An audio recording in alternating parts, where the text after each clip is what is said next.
Hello दोस्तों, स्वागत है आपका मेरी एक नई वीडियो में। मैं आशा करता हूँ आप सभी लोग ठीक होंगे, बढ़िया होंगे, जिंदाबाद होंगे और मैं भी जिंदाबाद ही हूँ। तो आज हम एक फिजिक्स के टॉपिक लेकर आए हैं, प्रकाश का अपवर्तन। प्रकाश के अपवर्तन के बारे में हम पढ़ेंगे, आज पूरी जानकारी लेंगे। प्रकाश के अपवर्तन का पोस्टमार्टम कर देंगे।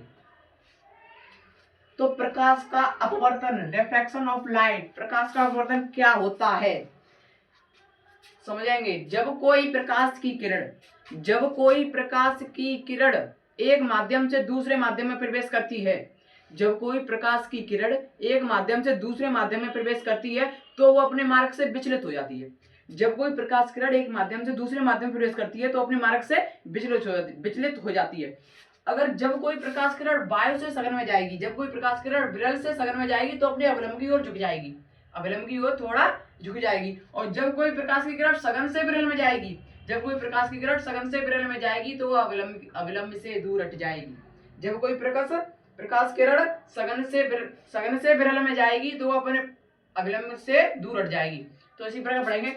जब प्रकाश की कोई किरण एक पारदर्शी माध्यम से दूसरे पारदर्शी माध्यम में जाती है, जब कोई प्रकाश की किरण एक पारदर्शी माध्यम से दूसरे पारदर्शी माध्यम में जाती है तो वह अपने मार्ग से विचलित हो जाती है। जब कोई प्रकाश किरण एक माध्यम से एक पारदर्शी माध्यम से दूसरे पारदर्शी माध्यम में जाती है तो वह अपने मार्ग से विचलित हो जाती है, या तो अवलंब से दूर हटेगी या अवलंब की ओर झुकेगी।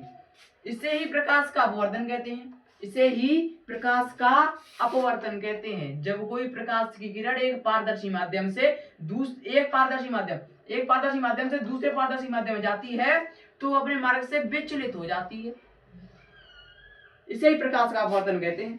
अपवर्तन के दो नियम होते हैं, यानी आपतित किरण आई, ये विरल से, ये वायु है, और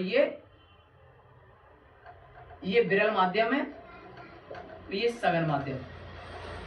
जब कोई प्रकाश किरण, जब आपतित किरण विरल माध्यम से सघन में प्रवेश करी, विरल माध्यम से सघन में प्रवेश करी तो अविलंब की ओर झुक गई, जिससे आपतन कोण ये बन गया, आपतन कोण आई ये बन गया और अपवर्तन कोण आर ये बन गया। अपवर्तित किरण, और अगर यहाँ पर हम सघन कर लेते और यहाँ पर विरल करके, यहाँ सघन कर लेते यहाँ विरल कर लेते तो आपतित किरण एक प्रकाश किरण आई और आपतन बिंदु से अविलंब से दूर हटेगी, अविलंब से दूर हट जाएगी। ये तो हो गया सघन से विरल में, ये विरल से सघन में है और सघन से विरल में अविलंब से दूर हट जाएगी। जब प्रकाश की कोई किरण एक पारदर्शी माध्यम से दूसरे पारदर्शी माध्यम में जाती है तो वह अपने मार्ग से विचलित हो जाती है, इसे ही प्रकाश का अपवर्तन कहते हैं। जब कोई प्रकाश किरण किसी पारदर्शी माध्यम से दूसरे पारदर्शी माध्यम में जाती है तो अपने मार्ग से विचलित हो जाती है, या तो अवलंब की ओर झुकेगी या तो अवलंब से दूर हट जाएगी, इसे प्रकाश का अपवर्तन कहते हैं। प्रकाश के अपवर्तन के दो नियम होते हैं, प्रकाश के अपवर्तन के दो नियम होते हैं। कौन कौन से? आपतित किरण और अपवर्तित किरण।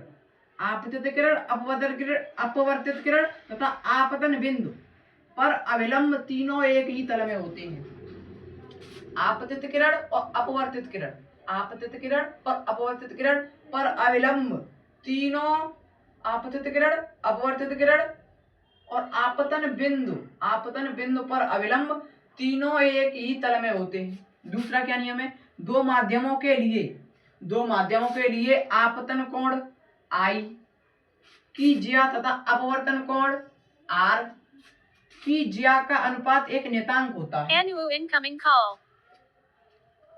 आपतन कोण तथा अपवर्तन कोण की ज्या का अनुपात एक नियतांक होता है, जैसे sin i upon sin r, ये नियतांक होता है। विलंब, प्रकाश का अपवर्तन, रिफ्रैक्शन ऑफ लाइट, हमने पूरी जानकारी ली इसके बारे में।